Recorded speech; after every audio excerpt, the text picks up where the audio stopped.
Hello and welcome. My name's Ethan, and with this will be the first video of me talking about my hot takes with zombies. So let's get right into it. The COD zombie story sucks. Now at least. The COD zombie story is bound to have plot holes because it's, for the most part, not the main interest of the game mode, and it's what?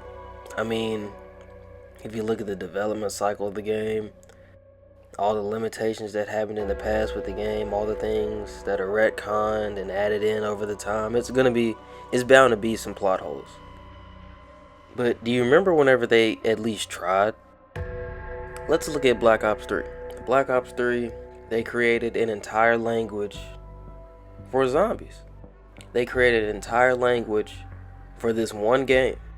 Remember the ciphers and the paper scrap Easter eggs that used to be in the games? The ones that took more than a day to finish and find out? Remember whenever they used to put more than 10 seconds of thought into what they should put in the maps and what should be released? And the story? With Black Ops 4 and the end of the Ether story, to be honest, I don't know what folks expected. I really wasn't paying attention to the game at all at that point in time. But I'm thinking that folks were expecting them to continue the Chaos story. Or something new. So right off the bat with Cold War Zombies, you're on Nocturne Totem, expanded and enhanced. And it's cool what they did with the map. They extended it a little bit, you know what I'm saying? You can go outside now. And it's underground part, that's cool. I don't know what happened with the rest of Cold War Zombies. I don't really care. So with the Dark Ether story, you got Samantha back. You got Weaver in this bitch now from the campaign. Instead of the Germans, it's the Russians doing experiments and shit. But then you later find out in Vanguard it was really the Germans who started the shit in World War II. You don't even play as Weaver or Samantha. You're just playing as a strike team, which is basically the equivalent to the unnamed characters on World at War Knock. And there's no dialogue, instead you have characters talking over the radio. Then Samantha gets fucking superpowers. Again, she's still not a playable character. And then she's being experimented on by Richtofen. Again. And now after being in and out of the Ether and Dark Ether 3 or 4 times, she's back in the Dark Ether again. I'm not going to talk about Vanguard. There's no point. Then after doing whatever in Modern Warzone Zombies, it's revealed that the characters you're playing as now are dead, but not before everything that's happening now in Black Ops 6, which is, I couldn't tell you exactly, to be honest. So Richtofen threw everybody we're playing as now in prison because they found out what he was doing. Now they're mad at him and trying to kill him because he threw them in prison, but Weaver killed his wife and child, so that's kind of confusing. You got Maya, who's really just along for the ride after she was trying to free her brother, but that nigga, he was fucked up. He got mutated and shit, so you got Gray. She's trying to save her lover, Samantha. You know what I'm saying? That's not a half bad plot line. But then you got Carver, the token black guy of the group who has no substance whatsoever, damn near. He's just there because he's black and they want some diversity. I mean, you know what I'm saying? Russman was at least funny. So right off the bat with the story, you got characters that are decently written that weren't even playable until now. Up until this point, they were just there. But what's going on with the story during Black Ops 6 Zombies? With Cold War Zombies, you had it end with the strike team stopping some nukes, an elder god, and the characters we're playing as now getting arrested. With Black Ops 6 Terminus, you got Peck wanting to get some nukes. He don't get them. They kill the monster. But none of that's really important to the story. They kill somebody else, but that's not really important either. What is important though is they find out Richtofen is looking for the Sentinel artifact. And apparently it was some stray dialogue in Vanguard that connected the Chaos story to everything else, which makes sense. But these people being Samantha's friends and them wanting to help her, they were talking to this Sam computer program or whatever.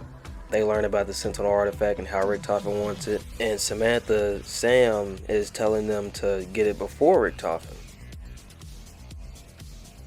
Maxis is trying to get something else before Richtofen gets his hands on it. That sounds a little familiar. And so then you got Liberty Falls,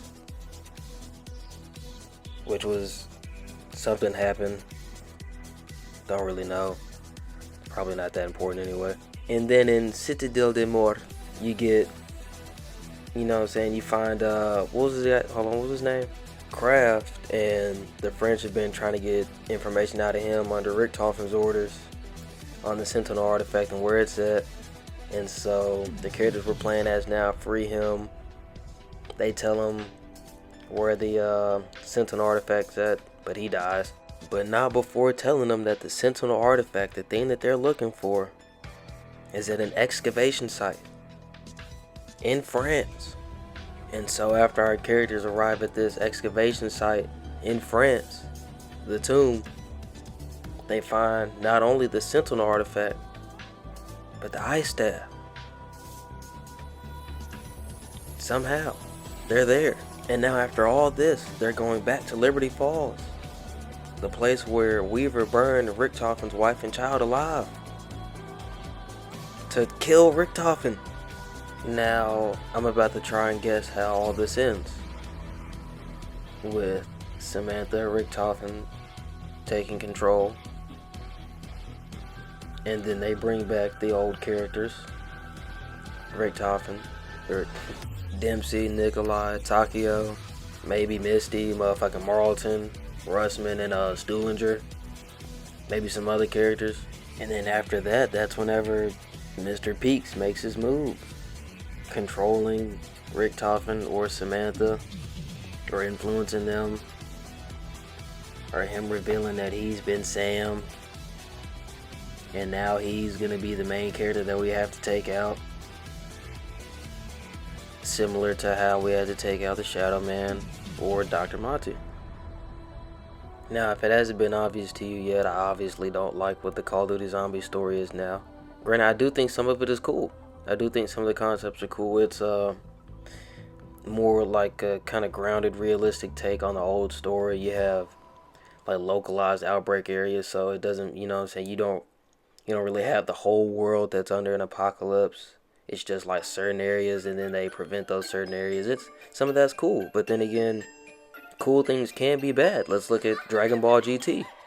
I'm not gonna sit here and act like the old story was perfect though. It has its flaws, it has its plot holes, and it has its ending. But in my eyes, the Revelations ending is a good ending, a great ending. Dare I say, a perfect ending. How else do you end a story that has a seemingly endless gameplay loop? A cycle. Say you don't like that.